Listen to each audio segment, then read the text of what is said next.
Hello विद्यार्थियों। इससे पहले वाले वीडियो में हमने अभिज्ञान शाकुंतलम का पात्र परिचय और प्रथम अंक के प्रथम और द्वितीय पद्यों का अध्ययन किया। आज आगे के पद्यों का अध्ययन करने से पहले मैं इतना कहना चाहूँगा कि नाटक का अध्ययन किस प्रकार करें। नाटक को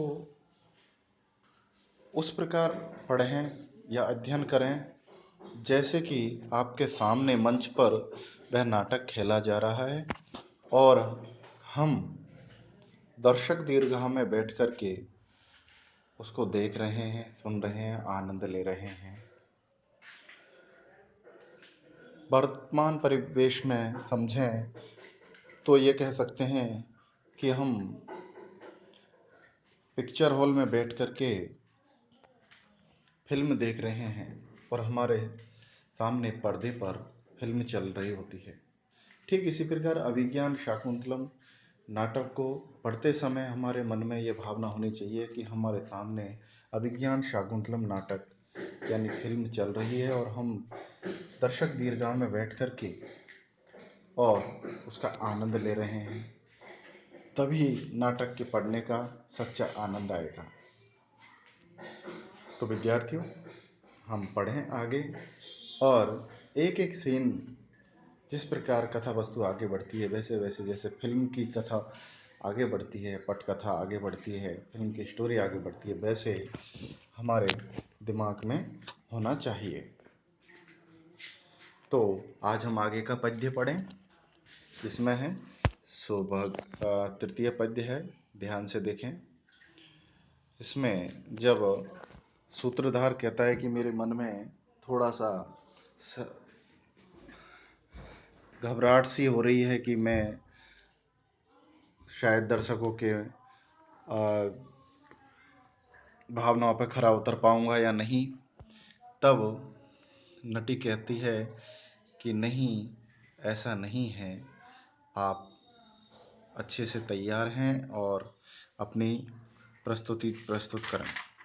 तब सूत्रधार कहता है कि चलो ग्रीष्म ऋतु को आधार बना करके हम अपनी रचना की प्रस्तुति दें। तब सूत्रधार कहते हैं कि सुभग सलिलाव गाहा पाटल संसर्ग सुरभि वन बाताः प्रच्छाय सुलभ निद्रा दिवसाः परिणाम रमणीयः। देखते हैं, सुभग सलिलाव गाहा, सुभग सलिलाव गाहा। सुभग यानी अच्छा लगता है, सुंदर लगता है। क्या? सलिल अवगाहा, सलिलेषु अवगाहा, जल में अवगाहन करना, स्नान करना, डुबकी लगाना। और पाटल संसर्ग, गुलाब के फूलों से संसर्ग यानी स्पर्श करने के कारण जो वनवाता, जो वन की वायु है वो सुरभि सुगंधित हो रही है। प्रच्छाय सुलभ निद्रा, प्रच्छाय घनी छाया में, सघन छाया में निद्रा सुलभ, आसानी से निद्रा आ जाती है। देवसाह, जो दिन का जो परिणाम यानी जो सायंकाल है वो रमणीय, अत्यधिक रमणीक होते हैं, सुंदर होते हैं। तो इस पद्य में ग्रीष्म ऋतु का बहुत ही स्वाभाविक वर्णन किया है, इसलिए स्वभावोक्ति अलंकार है। तो यहाँ फिर से हम एक बार अनुवाद देखें कि इस समय गर्मी का मौसम है, ग्रीष्म ऋतु का अवसर है, तो हमें ग्रीष्म ऋतु का आधार बना करके ही पद्य पढ़ना चाहिए। तो इसके लिए कहा गया है कि ग्रीष्म ऋतु के मौसम में, ग्रीष्म ऋतु में शीतल जल में अवगाहन करना सबको मन को भाता है। ग्रीष्म ऋतु में जो गुलाब के फूलों से स्पर्श करके जो वन की वायु आती है वो अत्यधिक मनमोहक और सुगंधित होती है, और गर्मी के मौसम में सघन छाया में नींद भी आसानी से आ जाती है, और दिन का जो परिणाम है यानी जो सायंकाल है वो तो बहुत ही मनोहर और सुंदर प्रतीत होता है। इस प्रकार इसमें स्वभावोक्ति अलंकार है और आर्या छंद है। तो ये हमारा तृतीय पद्य हुआ। अब हम अगले पद्य की ओर चाहें। जब सूत्रधार कहते हैं कि ग्रीष्म ऋतु को आधार बना करके ही कोई पद्य प्रस्तुत कीजिए, तब नटी अपनी रचना प्रस्तुत करती है। क्या है तो देखें, चौथा पद्य हमारा कि ईषदीषद चुंबितानि भ्रमरै सुकुमार केसर शिखानि अवतंसयन्ति दयमाना प्रमदा शिरीष कुसुमानि। नटी ने अपनी रचना प्रस्तुत की है कि ईषद ईषद थोड़ा थोड़ा, चुंबितानी जिसका चुंबन किया गया है, आस्वादन किया गया है, किनके द्वारा? भ्रमरई भौरों के द्वारा। और जो सुकुमार अत्यधिक कोमल केसर शिखानी से, केसर यानी केसर तंतुओं से युक्त है, ऐसे अवतंसयंती धारण करती हैं, अलंकार बनाती हैं, आभूषण के रूप में प्रयोग करती हैं। कौन?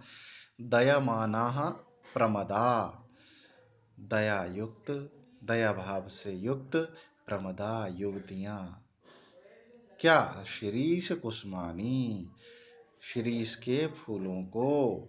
शिरीष के फूल हम देखते हैं ग्रीष्म ऋतु में आते हैं और बहुत ही नाजुक, गोल गोल, हाथ लगाने मात्र से वो टूट जाते हैं, इसलिए बहुत ही सुकुमार और कोमल होते हैं, जिनको युवतियां अपने आभूषण के रूप में धारण कर रही हैं। इसी का वर्णन यहाँ पर नटी के द्वारा किया गया है। इसको हम अन्वय सहित देखें कि दयामानः, अत्यधिक दया भाव से युक्त, प्रमदः युवतियां, भ्रमरई भौरों के द्वारा, ईषद ईषद कुछ कुछ थोड़ा थोड़ा, चुंबितानी जिनका चुंबन किया गया है, रसपान किया है, आस्वादन किया है, ऐसे सुकुमार केसर शिखानी, सुकुमार यानी अत्यधिक कोमल, केसर यानी जिनके केसर तंतु हैं, उनके केसर तंतुओं से, शिखाओं से युक्त, शिरीष कुसुमानी, शिरीष के पुष्पों को, अवतंसयंती वो अपना अलंकार बना रही हैं, आभूषण बना रही हैं। इस प्रकार यहाँ पर एक एक कारण गिनाए गए हैं और इसलिए यहाँ पर काव्यलिंग अलंकार है और उद्गाथा छंद है। तो इस प्रकार हम पद्यों का अध्ययन करेंगे और जो गद्य भाग है उसको आप लोग स्वयं स्वाध्याय करें, ताकि मूल कथा की कथा वस्तु आप लोगों की समझ में आए। अब हम अगले पद्य की ओर चले हैं। 5वां पद्य है। जब नटी ने अपना ग्रीष्म ऋतु को अधिकृत करके गीत गाया, तब सूत्रधार कहते हैं उनकी तारीफ में, क्या कहते हैं कि तवास्मि गीत रागेण हारिणा प्रसभं हृत एष राजेव दुष्यन्त सारंगेणातिरहसा। तवास्मि गीत रागेण हारिणा प्रसभं हृत एष राजेव दुष्यन्त सारंगेणातिरहसा। वाह, आपने बहुत सुंदर गाया। क्या? कि हारिना, चित्त को हरण करने वाले, मनोहारी, तब यानी आपके गीत रागे ना, गीत की राग से, अर्थात तुम्हारे संगीत की प्रस्तुति से, अतिरहसा अत्यधिक वेग वाले, सारंगेण हिरण के द्वारा, जिस प्रकार राजा दुष्यंत राजा दुष्यंत की एव प्रसभम यानी बलपूर्वक, हृत अस्मि मानो मैं हरण कर लिया गया हूँ। मेरा मन बलात् आपने आकृष्ट कर लिया है। जिस प्रकार एक हिरण का पीछा करते हुए दुष्यंत उसके पीछे पीछे दौड़ रहे हैं, मानो दुष्यंत को उन्होंने बलात् अपनी तरफ खींच लिया है, ऐसे हिरण की भांति आपके गीत ने भी मुझे रागबद्ध करके खींच लिया है, आकृष्ट कर लिया है, मैं उसमें डूब सा गया हूँ। इस प्रकार सूत्रधार नटी के द्वारा प्रस्तुत ग्रीष्म ऋतु की रचना की तारीफ करते हैं, प्रशंसा करते हैं। तो इस छंद में पथ्यवक्त्र छंद है यहाँ पर, और बहुत ही सुंदर उपमा यहाँ पर प्रस्तुत हुई है। अब आगे के पद्य में हम देखते हैं सूत्र कि मंच पर आगे आगे हिरण दौड़ रहा है, पीछे रथारूढ़ होकर के दुष्यंत धनुष्वान ताने हुए उसका पीछा कर रहे हैं।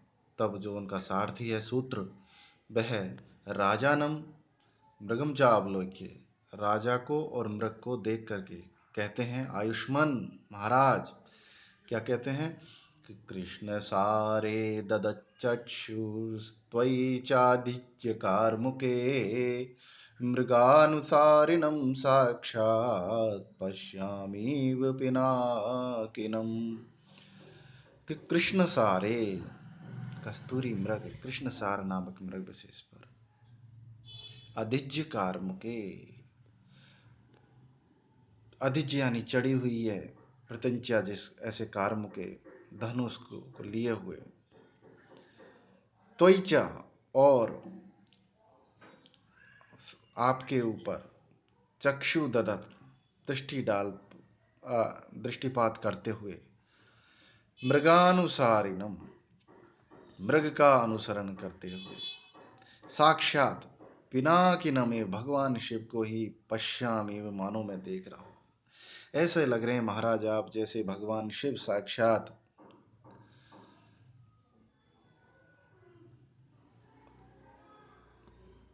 एक हिरण का पीछा करते हुए जा रहे हैं। तो इस समय यहाँ पर सूत्र ने, सारथी ने राजा दुष्यंत की भगवान शिव के से तुलना की है और उनके समान दिखलाया है। इस प्रकार यहाँ पर दुष्यंत के साथ संभावना व्यक्त की है भगवान शिव जी की। इस प्रकार यहाँ उत्प्रेक्षा अलंकार है। तो ऐसा लग रहा है जैसे यज्ञ हिरण का रूप धारण करके आगे आगे भाग रहा है और भगवान शिव उसका पीछा कर रहे हैं। इस प्रकार शिव ने जिस प्रकार कृष्ण सार मृग के रूप को धारण करने वाले दक्ष प्रजापति के यज्ञ का पीछा किया था, उस पौराणिक आख्यान का यहाँ पर रूपक या चित्रांकन किया है कवि के द्वारा।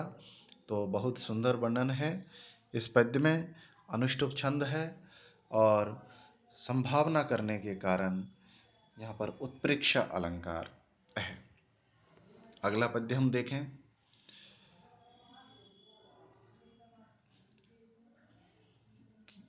कि जब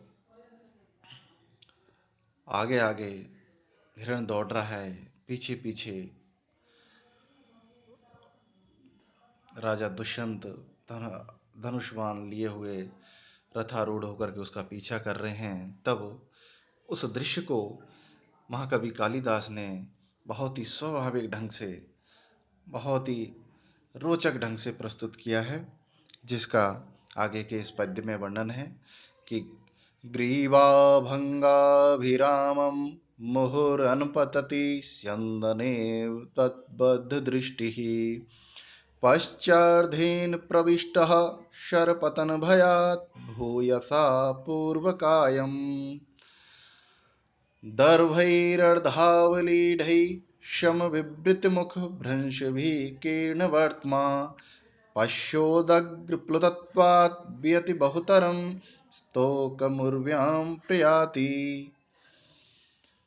तो देखें चतुर्थ पद्य में लिखा हुआ है। अन्वय सहित हम इसका अर्थ देखें, क्योंकि एक एक शब्द का अर्थ बताना और उसके अनुसार पुनः अन्वय सहित अर्थ बताना बहुत ही लंबा हो जाएगा। इसके लिए आप लोग स्वयं भी अध्ययन करें और मैं इसका अर्थ बता रहा हूँ कि पश्य उदग्र, तो पश्य को अलग करेंगे, गुण संधि हो रही है, पश्य प्लस उदग्र। पश्य यानी देखिए महाराज, देखो। अनुपतति, पीछा करते हुए, पीछे पीछे दौड़ते हुए। स्यंदने, ऐसे रथ पर, पीछा करते हुए रथ पर। मुहु यानी बार बार। ग्रीवाम, गर्दन को। भंगा विरम, टेढ़ा करने से जो और भी सुंदर लग रहा है, ऐसे बद्ध दृष्टि, एकाग्र चित्र दृष्टि वाले। और शर पतन भयात, शर यानी बाण लगने के, शर पतन यानी बाण लगने के, भयात यानी डर से। भूयसा, अत्यधिक। पश्च यानी पीछे की ओर से, अर्धेन आधा। पूर्व कायम, आगे के शरीर में प्रविष्ट, मानव प्रवेश कर गया, यानी हिरण अपने आप को डर के मारे सुकोड़े हुए है। और श्रम विवृत, तेज गति से दौड़ने के कारण, थकान होने के कारण। विवृत यानी खुल गया है मुख जिसका, ऐसे मुख से। भ्रंश भी गिरते हुए। अर्धावलीढ़ई, आधे चबाए हुए।